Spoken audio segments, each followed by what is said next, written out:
Hello friends, स्वागत है आपका हमारे YouTube channel study smart IQ में। और मैं हूं सबा परवीन। और आज हम फिर पढ़ने जा रहे हैं एसएससी एमटीएस 2025 के लिए जीके जीएस की क्लास, जिसमें हम डिस्कस कर रहे हैं प्रीवियस ईयर क्वेश्चंस। और ये हमारी क्लास 8 है और इससे पहले हम 7 क्लासेस कर चुके हैं। और आज इस क्लास में हम पढ़ेंगे 8 अक्टूबर 2024 के शिफ्ट 3 के जीके जीएस के previous year questions. So I hope आपकी वीडियो पसंद आती हो। और ऐसे ही वीडियो देखने के लिए हमारे चैनल को लाइक करें, शेयर करें, सब्सक्राइब करना ना भूलें। तो चलिए स्टार्ट करते हैं आज की क्लास। फर्स्ट क्वेश्चन है, निम्नलिखित में से किसने विद्रोहियों का समाप्त करके विरासत के विस्तार के स्थान पर समेकन की नीति अपनाई थी? तो किसने विद्रोहियों को समाप्त करके विस्तार के स्थान पर समेकन की नीति अपनाई थी? तो ये किसने अपनाई थी? शमसुद्दीन इल्तुतमिश, रजिया, नसीरुद्दीन महमूद या गयासुद्दीन बलबन ने? तो यह नीति अपनाई थी गयासुद्दीन बलबन ने। ओके, राइट आंसर है ऑप्शन डी, गयासुद्दीन बलबन ने समेकन की नीति अपनाई थी। ओके, गयासुद्दीन बलबन ये कौन था? तो गयासुद्दीन बलबन यह गुलाम वंश का शासक था। ठीक है, गुलाम वंश का शासक था।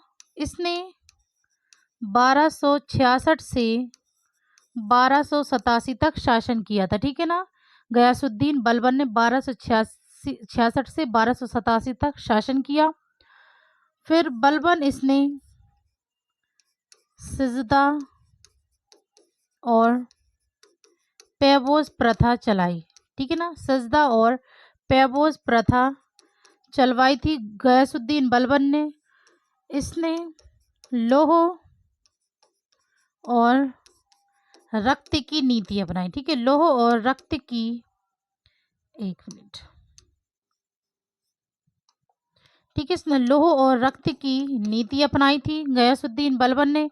गयासुद्दीन बलबन इसने नौरोज त्योहार की शुरुआत की थी। ठीक है ना, नौरोज त्योहार की शुरुआत की थी बलबन ने। गयासुद्दीन बलबन इसने दीवान ए अर्ज और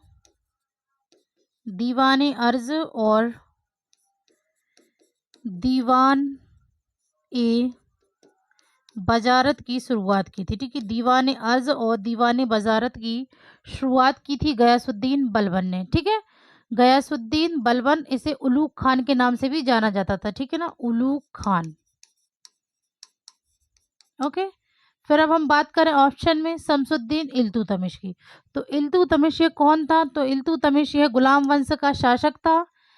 इसने 1211 से 1236 तक शासन किया था। ठीक है, 1211 से 1236 तक शासन किया था शमसुद्दीन इल्तुतमिश ने।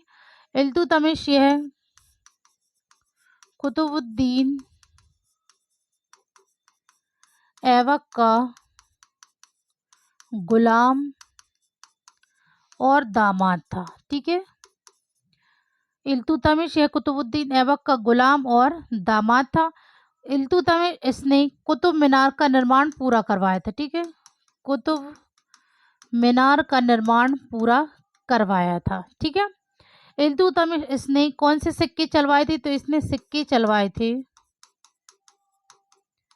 चांदी का टंका, तांबे के जीतल सिक्के चलवाए थे। ठीक है, चांदी का टंका और तांबे के जीतल सिक्के चलवाए थे इल्तुतमिश ने। ओके, इल्तुतमिश इसने एकता प्रणाली अपनाई।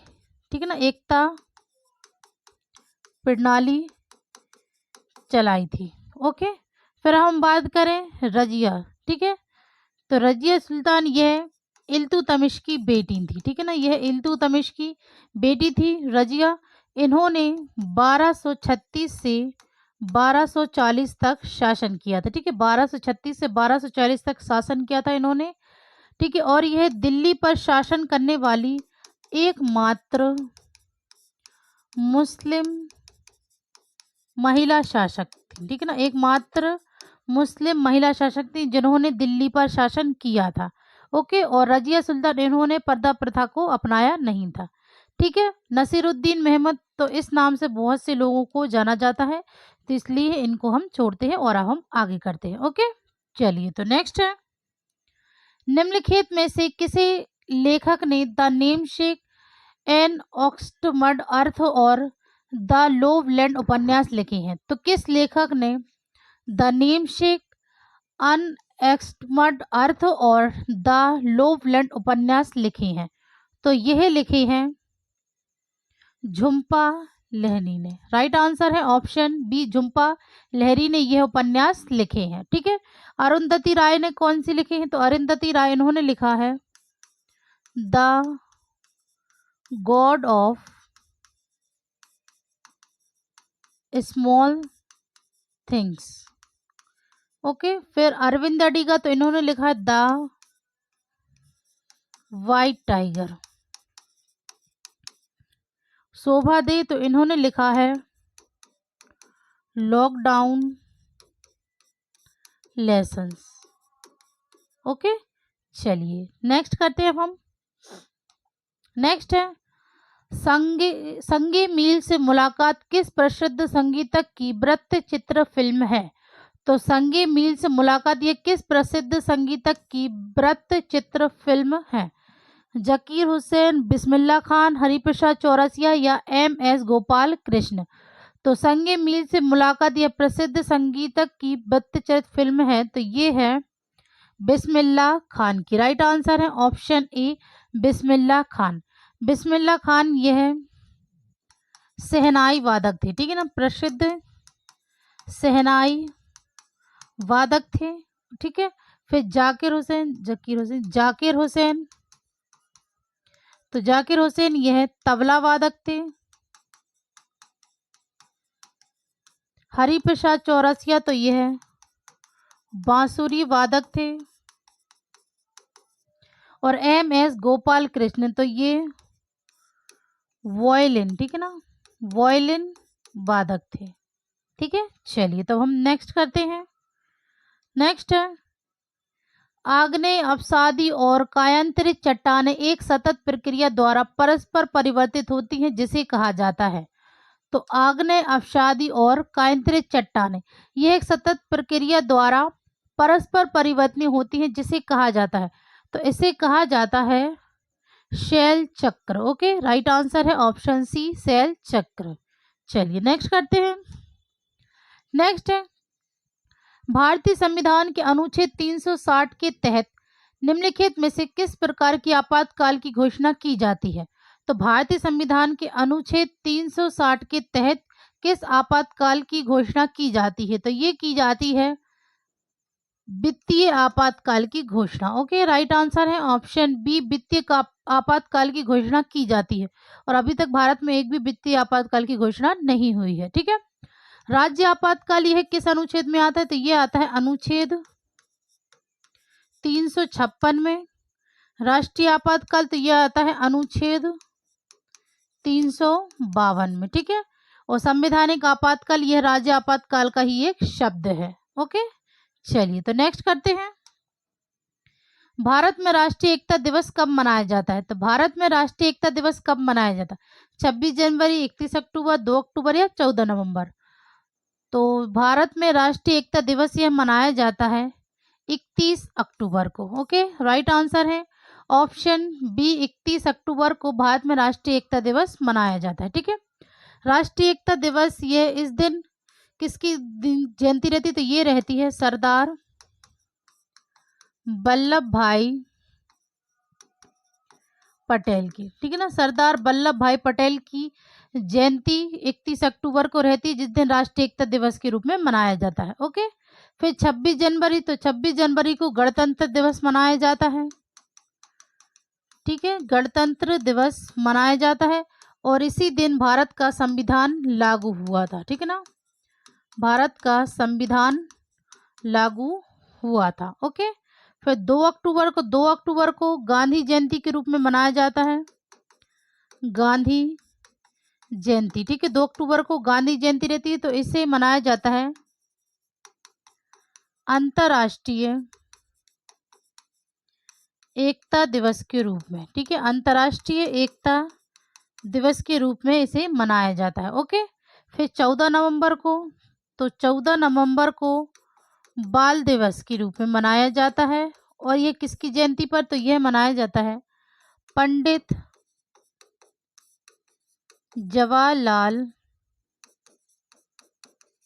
जवाहरलाल नेहरू की जयंती पर 14 नवंबर को बाल दिवस मनाया जाता है, ठीक है, जिन्हें चाचा नेहरू के नाम से भी जाना जाता है। ओके, चलिए तो हम नेक्स्ट करते हैं। उत्तर प्रदेश के पेपर हवा में बने स्तूप के निर्माण में मुख्य रूप से किस सामग्री का उपयोग किया गया था? तो उत्तर प्रदेश के पेपर हवा में बने स्तूप के निर्माण में मुख्य रूप से किस सामग्री का उपयोग किया गया था? ईंट का, संगमरमर, बलुआ पत्थर या ग्रेनाइट पत्थर? तो इसमें उपयोग किया गया था ईंट का। ओके, राइट आंसर है ऑप्शन ए, ईंट। चलिए नेक्स्ट है। मार्च 2023 में केंद्रीय शिक्षा मंत्रालय द्वारा शुरू की गई नई भारत साक्षरता कार्यक्रम योजना में कितने घटक हैं? तो मार्च 2023 में केंद्रीय शिक्षा मंत्रालय द्वारा शुरू की गई नई भारत साक्षरता कार्यक्रम योजना में कितने घटक हैं? 7, 3, 9 या 5? तो इसमें घटक हैं 5, ठीक है, राइट आंसर है ऑप्शन डी, 5 घटक है, ठीक है। चलिए नेक्स्ट है। जून 2023 में किस देश ने नरेंद्र मोदी को अवार्ड ऑफ द नाइल पुरस्कार से सम्मानित किया? तो जून 2023 में किस देश ने नरेंद्र मोदी को ऑर्डर ऑफ द नाइल पुरस्कार से सम्मानित किया? तो ये किया था मिस्र, ठीक है ना, मिस्र ने, राइट आंसर ऑप्शन सी। चलिए नेक्स्ट है। राष्ट्रीय बहुआयामी गरीबी सूचकांक 2023 के अनुसार 2019-2021 में शहरी भारत बहुआयामी गरीबी में जनसंख्या का अनुपात क्या था? तो राष्ट्रीय बहुआयामी गरीबी सूचकांक 2023 के अनुसार 2019-21 में शहरी भारत बहुआयामी गरीबी जनसंख्या का अनुपात क्या था? तो इसका अनुपात था 5.27%, right answer option C. Okay, चलिए नेक्स्ट है। भारत की राष्ट्रीय जनसंख्या नीति किस वर्ष जारी की गई थी? तो भारत की राष्ट्रीय जनसंख्या नीति यह जारी की गई थी 2000 में, ठीक है, राइट आंसर है ऑप्शन बी, 2000। चलिए नेक्स्ट है। शतरंज में डैश तब होता है जब कोई खिलाड़ी किसी प्रकार के मुआवजे की तलाश में प्रारंभिक खेल के दौरान सामग्री छोड़ देता है। तो शतरंज में डैश तब होता है जब कोई खिलाड़ी किसी प्रकार के मुआवजे की तलाश में आरंभिक खेल के दौरान सामग्री छोड़ देता है। तो ये होता है शतरंज में गैम्बिट, ठीक है, राइट आंसर है ऑप्शन सी, शतरंज में गैम्बिट तब होता है जब कोई खिलाड़ी किसी प्रकार के मुआवजे की तलाश में प्रारंभिक खेल के दौरान सामग्री छोड़ देता है। ओके, चलिए नेक्स्ट है। कॉलम ए में दिए गए ब्रिटिश भारत के राजनीतिक दलों का मिलान कॉलम बी में उनके संस्थापकों से कीजिए। तो कॉलम ए में राजनीतिक दल हैं और कॉलम बी में संस्थापक हैं। तो सबसे पहले अखिल भारतीय फॉरवर्ड ब्लॉक के संस्थापक कौन थे? तो अखिल भारतीय फॉरवर्ड ब्लॉक के संस्थापक तो ये थे सुभाष चंद्र बोस। ओके, फिर है आर्य समाज के संस्थापक। तो आर्य समाज के संस्थापक है दयानंद सरस्वती, ठीक है, दयानंद सरस्वती ये आर्य समाज के संस्थापक हैं। फिर है कांग्रेस समाजवादी पार्टी। तो कांग्रेस समाजवादी पार्टी के संस्थापक हैं जयप्रकाश नारायण। ओके, फिर है भारतीय राष्ट्रीय उदारवादी संघ के संस्थापक। तो ये हैं सुरेंद्र नाथ बैनर्जी, ठीक है। तो A 4, B 1, C 2 और D 3, 4 1 2 3। तो राइट आंसर है ऑप्शन ए। ओके, चलिए तो नेक्स्ट करते हैं अब हम। नेक्स्ट है भारत में केंद्र सरकार के बजट के बारे में निम्नलिखित में से कौन सा कथन सही है? पहला है बजट सरकार के लोगों को आकांक्षाओं को पूरा करने के दृष्टिकोण को दर्शाता है। दूसरा है बजट सत्ता में मौजूद सरकार के वित्तीय प्रदर्शन की सारांश रिपोर्ट है। तीसरा बजट विभिन्न केंद्रीय सरकार के मंत्रालयों द्वारा किए गए व्यय का विवरण प्रदान करता है। तो इनमें से कौन सा कथन सही है केंद्र सरकार के बजट के बारे में? तो इनमें ये तीनों ही कथन सही है, ए, बी और सी। तो राइट आंसर है ऑप्शन ए, बी और सी सभी ये कथन सही है। ओके, चलिए नेक्स्ट करते हैं अब हम। नेक्स्ट है काल बैसाखी निम्नलिखित में से किस राज्य से संबंधित है? तो काल बैसाखी यह किस राज्य संबंधित है? तो यह संबंधित है पश्चिम बंगाल से। ओके, राइट आंसर है ऑप्शन सी, पश्चिम बंगाल। चलिए नेक्स्ट है निम्नलिखित में से कौन सा कथन लवक प्लास्टिक के बारे में सत्य नहीं है? तो कौन सा कथन लवक के बारे में सत्य या सही नहीं है? पहला है स्टार्च, तेल और प्रोटीन के कण क्रोमोप्लास्ट में संचित होते हैं। तो ये ऑप्शन ए ये सही नहीं है। ओके, फिर दूसरा इनमें अपने खुद के राइबोसोम होते हैं, तो ये सही है। फिर इनमें अपना खुद का डीएनए होता है, तो ये भी सही है। फिर है स्ट्रोमा क्लोरोप्लास्ट में पाया जाता है, तो ये भी सही है। तो यहाँ पे जो ऑप्शन गलत है वो है ए, स्टार्च, तेल और प्रोटीन के कण क्रोमोप्लास्ट में संचित होते हैं, तो ये ऑप्शन गलत है। ठीक है, चलिए तो हम नेक्स्ट करते हैं। हम नेक्स्ट है प्राणी जगत में निम्नलिखित में से किस संघ में खंडित शरीर वाले जानवर शामिल हैं?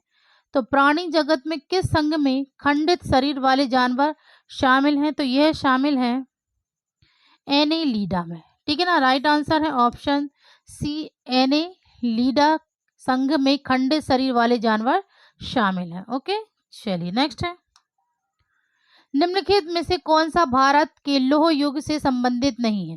तो भारत के लौह युग से संबंधित नहीं है प्रगलन, चित्रित ग्रे बर्तन, उत्तरी काला पॉलिश मृदभांड या मेहरौली लौह स्तंभ। तो जो भारत के लौह युग से संबंधित नहीं है वो है मेहरौली लौह स्तंभ। Right answer option D. Okay, चलिए नेक्स्ट है निम्नलिखित में से किस समिति का गठन जलियांवाला बाग हत्याकांड की जांच के लिए किया गया था? सबसे पहले हम बात करें जलियांवाला बाग हत्याकांड ये कब हुआ था। ठीक है, तो जलियांवाला बाग हत्याकांड यह हुआ था 13 अप्रैल 1919 को ये हुआ था। ठीक है, कहाँ हुआ था? तो ये हुआ था अमृतसर पंजाब में बैसाखी के दिन। ठीक है, अमृतसर पंजाब में बैसाखी के दिन जलियांवाला बाग हत्याकांड हुआ था। ठीक है, 13 अप्रैल 1919 को। इसमें कई लोग मारे गए थे। ठीक है, फिर हम बात करें क्वेश्चन की, तो किस समिति का गठन जलियांवाला बाग हत्याकांड की जांच के लिए किया गया था? तो ये किया गया था हंटर समिति का। ओके, राइट आंसर है ऑप्शन बी, हंटर समिति का गठन किया गया था जलियांवाला बाग हत्याकांड की जांच के लिए। ओके, चलिए तो नेक्स्ट करते हैं। नेक्स्ट है भारतीय संविधान ने समवर्ती सूची की अवधारणा किस देश से उधार ली है? तो भारत के संविधान ने समवर्ती सूची की अवधारणा यह किस देश से उधार ली है? ऑस्ट्रेलिया, रूस, यूएसए या आयरलैंड? तो जो समवर्ती सूची की अवधारणा उधार ली है तो ये ली है ऑस्ट्रेलिया से। राइट आंसर है ऑप्शन ए। ठीक है, फिर हम बात करें रूस से क्या लिया गया है? तो रूस से लिया गया है मौलिक कर्तव्य। ठीक है, मौलिक कर्तव्य ये रूस से लिए गए हैं। और यूएसए संयुक्त राज्य अमेरिका से तो ये लिए गए हैं मौलिक अधिकार। मौलिक अधिकार। और आयरलैंड से तो ये लिए गए हैं राज्य के नीति निर्देशक तत्व। ठीक है, राज्य के नीति निर्देशक तत्व लिए गए हैं आयरलैंड से। ओके, चलिए नेक्स्ट है भारत सरकार द्वारा 2020 में देश और उसके नागरिकों को सभी प्रकार से आत्मनिर्भर बनाने के लिए डैश शुरू किया गया था। तो भारत सरकार द्वारा 2020 में देश और उसके नागरिकों को सभी प्रकार से आत्मनिर्भर बनाने के लिए क्या शुरू किया गया था?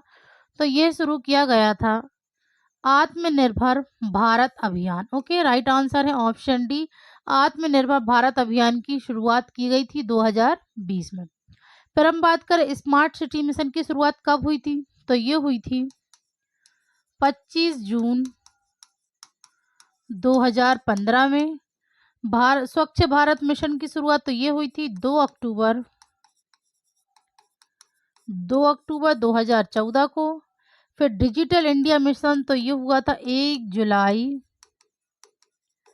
2015 को, ठीक है। और आत्मनिर्भरता भारत अभियान यह 2022 में, ठीक है ना, 12 मई 2022 को। ओके, चलिए नेक्स्ट करते हैं।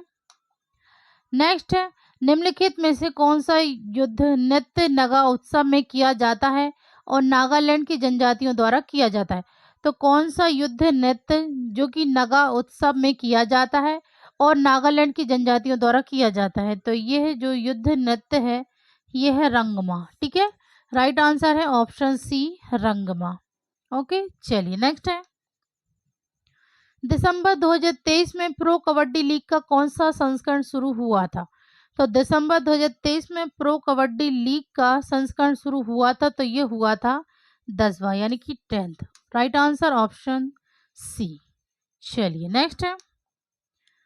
मल्लिका साराभाई को निम्नलिखित में से किस क्षेत्र में उनके योगदान के लिए 2010 में पद्म भूषण से सम्मानित किया गया था? तो मल्लिका साराभाई को किस क्षेत्र में उनके योगदान के लिए 2010 में पद्म भूषण से सम्मानित किया गया है? नृत्य, साहित्य, चित्रकला या गायन? तो इन्हें सम्मानित किया गया है नृत्य में। राइट आंसर है ऑप्शन ए, नृत्य। ओके, चलिए नेक्स्ट है। 1 किलोग्राम और 2 किलोग्राम के दो द्रव्यमानों को 3.2 मीटर की ऊंचाई से गिराया गया, जमीन से टकराने से ठीक पहले उनके क्रमशः वेग होंगे। तो गुरुत्वाकर्षण के कारण तुरंत g बराबर 10 मीटर सेकंड मान ले, ठीक है। तो यहाँ में 1 किलोग्राम और 2 किलोग्राम के दो द्रव्यमानों को 3.2 मीटर की ऊंचाई से गिराया गया। तो हमें यहाँ पे ज्ञात करना है जमीन से टकराने से ठीक पहले उनकी क्रमशः वेग होंगे। तो हमें यहाँ पे वेग ज्ञात करने, ठीक है। तो यहाँ पे जमीन से टकराने से ठीक पहले उनकी क्रमशः, तो वेग का ज्ञात करने का सूत्र है, तो ये है v बराबर √2gh, ठीक है। तो g हमारे पास है 10 मीटर और ऊंचाई है हमारे पास h यानी कि है 3.2 मीटर, ठीक है। तो v बराबर 2√2g कितना दिया है इंटू 10 और h है 3.2। तो हम इनका मल्टीप्लाई करेंगे तो हमारे पास आएगा 64 और 64 ये इधर पे आ जाएगा, अंडर रूट हटा देंगे तो हमारे पास बचेगा 8, ठीक है। तो राइट आंसर है ऑप्शन दोनों के लिए 8 मीटर सेकंड, ठीक है। राइट आंसर है ऑप्शन डी, 8 मीटर पर सेकंड। ओके, तो ये हमारे पास आंसर है, ठीक है। तो 1 किलोग्राम और 2 किलोग्राम के दो द्रव्यमानों का वेग होगा 8 मीटर पर सेकंड। ओके, तो ये थी आज की हमारी क्लास। सो आई होप आपको ये वीडियो पसंद आई हो, और ऐसे ही वीडियो देखने के लिए हमारे चैनल को लाइक करें, शेयर करें, सब्सक्राइब करें। Thank you.